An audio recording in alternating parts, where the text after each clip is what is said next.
Buongiorno a tutti voi, siamo appena rientrati dal nostro splendido viaggio in Piemonte, Val d'Aosta e Lombardia. Siamo stati a trovare i nostri meravigliosi amici piemontesi per il carnevale e poi i nostri cognati che vivono a Milano.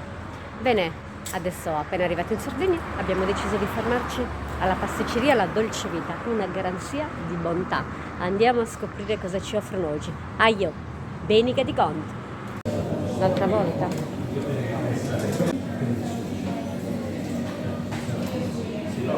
un'infinità di golosità, difficile anche decidere cosa prendere. Guardate quanti ce ne sono, per tutti i gusti. Una delizia più buona dell'altra. Mario ha preso un cornetto senza lattosio con crema con marmellata all'arancia e io assaggerò questi dolcini che sono tutti diversi.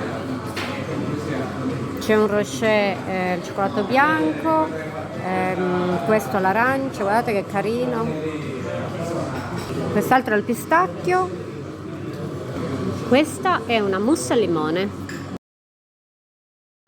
Come immaginavamo, la colazione è stata deliziosa. Oggi ho provato dei nuovi dolcetti squisiti. Ciao a tutti, a presto e veniteci. Ciao ciao.